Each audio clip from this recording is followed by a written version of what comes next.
spiral staircase, which consists of 105 steps. The uniqueness of the minaret is its brickwork.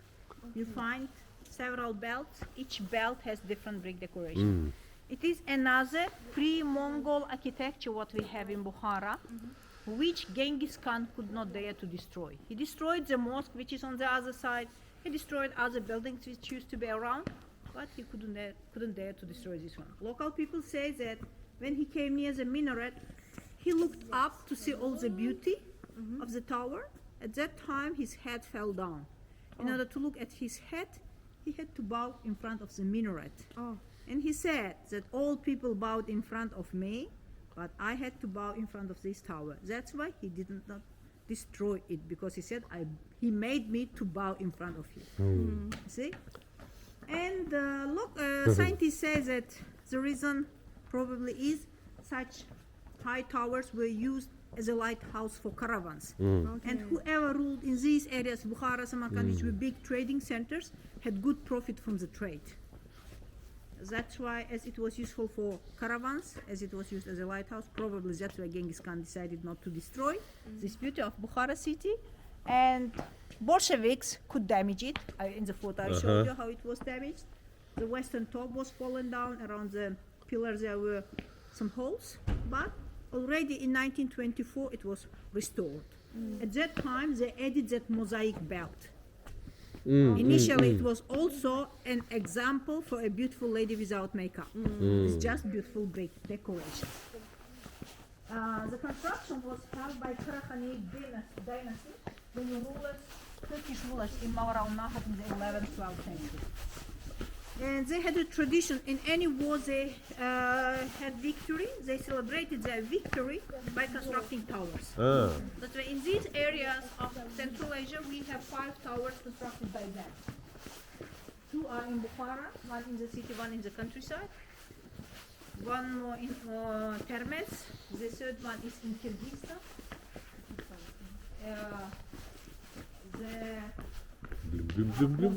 Look at how big is this tower, man. Can you believe it? In front of you. Oh my god. It's huge, man. Look at it. How big is it? Oh, yes. And about 17% Yes. is considered for tourism. Also, you can find Is there a real guy standing at the corner there?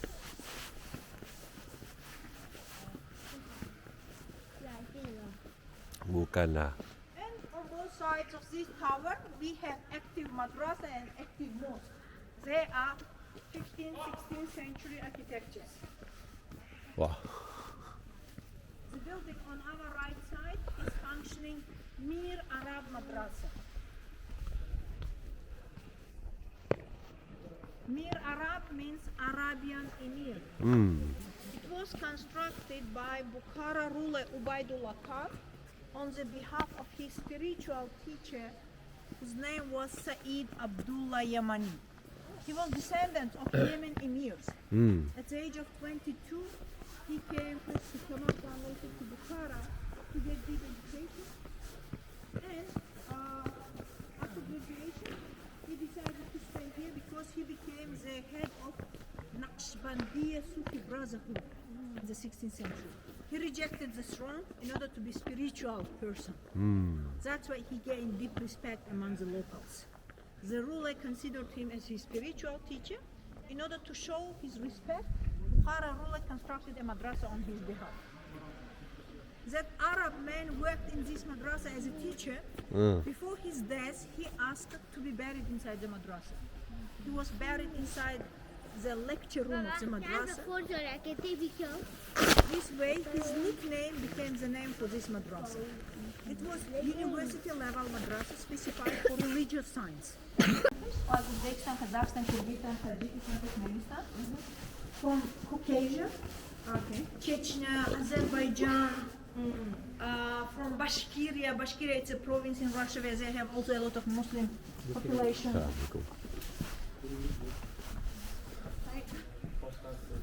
From different Muslim areas of former Soviet Union, they were till 1990s. Said, come. This is is how madrasas are from inside. Corridor, next to corridor of the courtyard. Why is it like this? First, in Bukhara, everywhere there were bazaars. In order to protect the students from the noise of the bazaar, there was created a corridor. Plus, Wow, corridor good. helps for air ventilation. Oh, yes. When they open the door, there's no straight entrance. The entrance to the courtyard from the corners of the corridor. Because of the block here, air spread on both sides, it happens air ventilation in the rooms around the courtyard. Downstairs are classrooms, upstairs are living rooms. In this madrasa, we have 114 rooms. As Quran has 114 chapters. And before, each room was named after one chapter of the Holy Quran. Yeah. And nowadays about 200 students study here. You see the girl, probably, here they have extra private courses for the girls for learning Quran reading. Yeah. Nowadays we have private courses for learning Arabic language and Quran as well. Wow. So you're saying there's a lot of like 114 rooms. Do they stay here? And Some of them stay here because all students are from all over Uzbekistan. If they are from far districts of Bukhara province, if they are from other provinces, they can live here.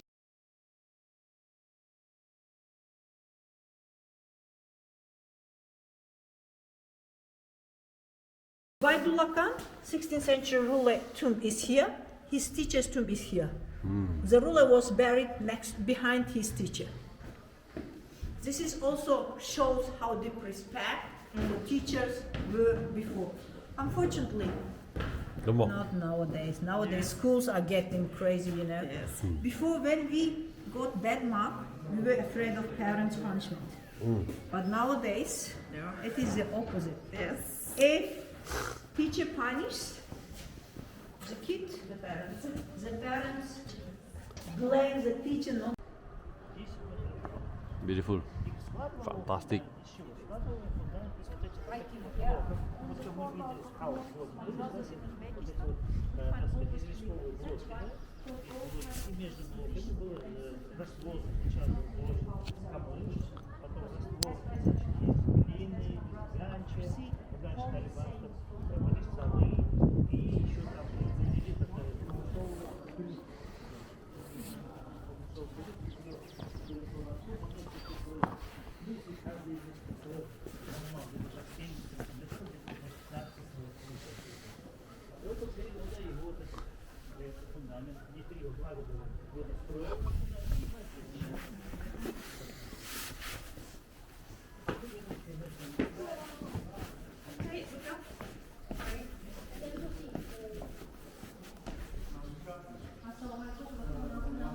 Come. Come. No, you're okay on the staircase later. Go down first. Entrance fee here is 5,000 for the whole complex purpose.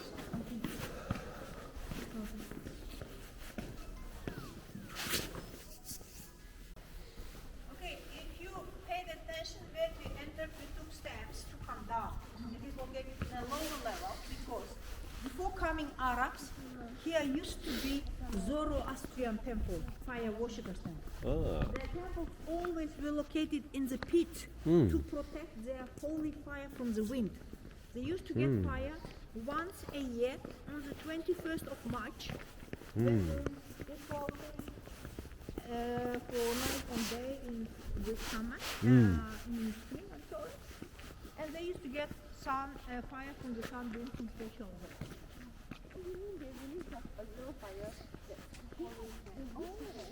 They used to get it from the sunbeams once a year. And then everyone could come if they needed it in the corner of their houses. They could come to this temple, get fire from holy fire. As they got it from the sunbeams, it was considered as holy. In order to protect this fire not burning out by wind, their temples were in the pit. When Arabs came, instead of Zoroastrian, Buddhist temples, Christian churches, they constructed mosques. And this way, the first mosque was in the 8th century, the second was in the 12th century, constructed together with that minaret. But that 12th century mosque was destroyed by Genghis Khan. This one was constructed during Timurid Shaybanid time of the Mongols. The courtyard is fringed by these galleries. Here were not like these Favorite windows. meals. There were like these galleries on that side as well. Meals. And the galleries are standing on 208 columns. They are covered with 288 domes. Nowadays, in that corner, if you look, pillars, domes are whitened out. But in historical books, it says that each dome of this mosque from inside has different brick decoration. Different 288 brick decoration. Later I will show you some original samples. This pavilion was for khutbah, for giving preaching. But in the 19th century, when they restored the courtyard, they found bones of people. Because in the 13th century, a lot of people were killed in the mosque, then the building was destroyed by Genghis Khan. Oh. And they buried the bones around this, and this building stopped its country. And also initially, in all mosques, there were like this pavilion where Imam's assistant stayed in such big mosques. Imam himself was on the other side of this building in order to teach people when Imam did different actions during the prayer. His assistant.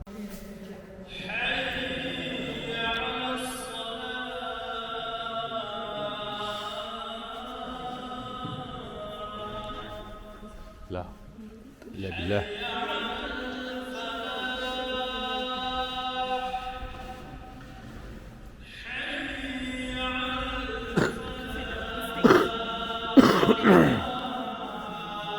Up, go.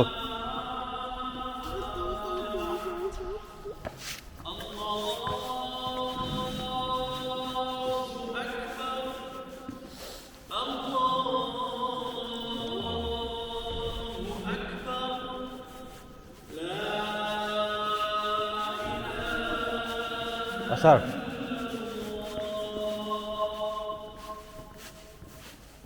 It's Bukhara. The calligraphy part is without restoration. The bottom or shiny part that's restored. Restoration was done during Soviet in the 1970s. From 1960s, they started to put a lot of money to do restoration of such places because they found out that tourism would bring not bad money. If you stand here, it's so again beautiful symmetry in architecture you can find. In one row, there are so many arches, this niche decoration.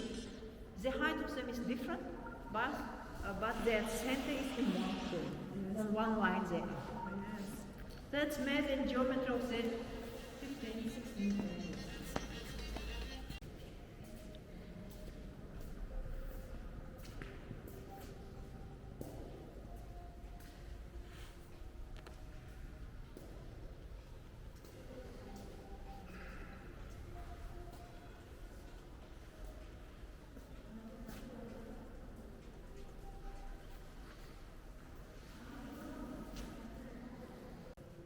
Find a lot in Bukhara and Samarkand, mosques and madrasas. Not only Allah, it can be different other name of Allah as well.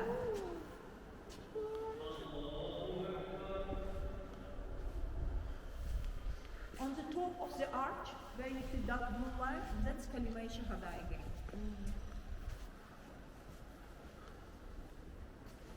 And this pole is restored mosaic pole, but the other one is original 16th century, except the first bell. You can compare with nowadays classrooms. You want to study here?